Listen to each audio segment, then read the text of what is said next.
ইরানের আকাশে গেলেই কি আর রক্ষা নেই যুক্তরাষ্ট্রের যুদ্ধ বিমানের?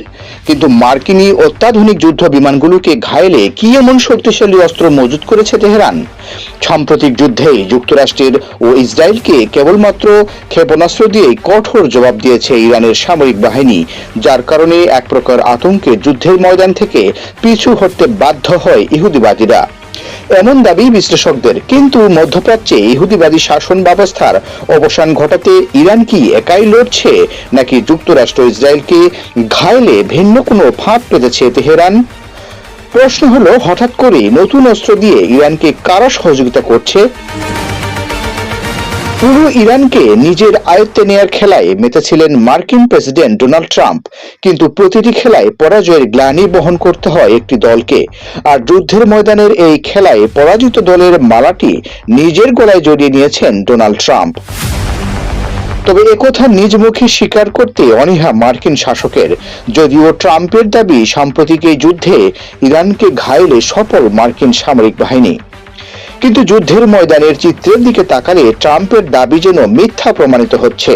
মধ্যপ্রাচ্য জুড়ে যুক্তরাষ্ট্রের অসংখ্য সামরিক ঘাঁটি রয়েছে, আর সেগুলোতে নির্ভুল হামলা চালাতে যে ইরানের কাছে সঠিক রেঞ্জের মিসাইল রয়েছে, সে বিষয়টি সম্পর্কে যুক্তরাষ্ট্রকে আগেই সতর্ক করেছিল তেহরান। যদিও ইরানের সামরিক শক্তিকে খুব একটা হালকাভাবে নেয়নি মার্কিন প্রশাসন।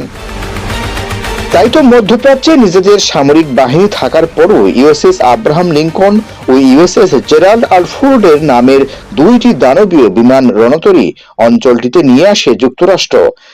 এমনকি এসব মারণাস্ত্রকে ইরান সীমান্তের কাছে মোতায়েনের সিদ্ধান্তও নেন ডোনাল্ড ট্রাম্প। কিন্তু শুধুমাত্র ইউএসএস আব্রাহাম লিঙ্কনকে লক্ষ্য করে ইরানের ছোড়া ব্যালিস্টিক মিসাইলেই ভয় পেয়ে যায় যুক্তরাষ্ট্র, যার কারণে তড়িঘড়ি করে পারস্য উপসাগরীয় অঞ্চল থেকে পালাতে বাধ্য হয় মার্কিন রণতরী। টানা 39 দিনের ওই যুদ্ধে যুক্তরাষ্ট্রের ক্ষতি হয়েছে কয়েক বিলিয়ন মার্কিন ডলার। কিন্তু মার্কিনীদের ঘায়ে এই সফলতার মালা কি একাই পড়বে ইরান? সাম্প্রতিক এই যুদ্ধের শুরু থেকেই মার্কিন স্থাপনাকে ঘিরে ইরানকে গোয়েন্দা তথ্য দেওয়ার অভিযোগ উঠেছে চীনের বিরুদ্ধে, যার ফলে যুক্তরাষ্ট্রের সেসব ঘাঁটিতে নির্ভুল হামলা চালাতে সফল হয় তেহরান। তবে যুদ্ধবিরতির পর যে ইরান আরো ভয়ঙ্কর হয়ে উঠতে পারে সে ধারণা হয়তো ছিল না মার্কিন প্রশাসনের। যুক্তরাষ্ট্র ইসরায়েলের সাথে 4 এপ্রিল 2 সপ্তাহের সাময়িক এই যুদ্ধবিরতি শুরুর ঠিক আগ মুহূর্তে ইরান জানায় তাদের সামরিক বহরে এখনো মজুদ রয়েছে প্রায় 15,000 মিসাইল, যাকে ঘিরে আতঙ্ক ছড়ায় মার্কিন দরবারে। আর সেই আতঙ্কের মাত্রা বেড়েছে আরেকটি তথ্যকে ঘিরে। ইহুদিবাদীদের বিরুদ্ধে যুদ্ধবিরতি চলার মাঝেই ইরানকে গুরুত্বপূর্ণ অস্ত্র দিচ্ছে চীন, এমনটাই দাবি মার্কিন সংবাদ মাধ্যম CNN এর। যুক্তরাষ্ট্রের শীর্ষ গোয়েন্দাদের বরাতে সংবাদ মাধ্যমটি জানিয়েছে, আগামী কয়েকদিনের মধ্যে চীনের তৈরি এয়ার ডিফেন্স সিস্টেমের বিশাল এক বহর যোগ দেবে ইরানি মিসাইল ডিফেন্সে। মানপেট মডেলের কাঁধে বহনযোগ্য এই আকাশ প্রতিরক্ষা ব্যবস্থাগুলো দিয়ে স্বল্প উঁচুতে উঠতে পারা শত্রুপক্ষের যে কোনো যুদ্ধ বিমান কিংবা আত্মঘাতী ড্রোনকে ঘায়েল করতে পারবে তেহরান। আর এই এয়ার ডিফেন্স সিস্টেমগুলো মার্কিন সামরিক যুদ্ধ বিমানের জন্য জটিল হুমকি তৈরি করবে বলে মত বিশ্লেষকদের,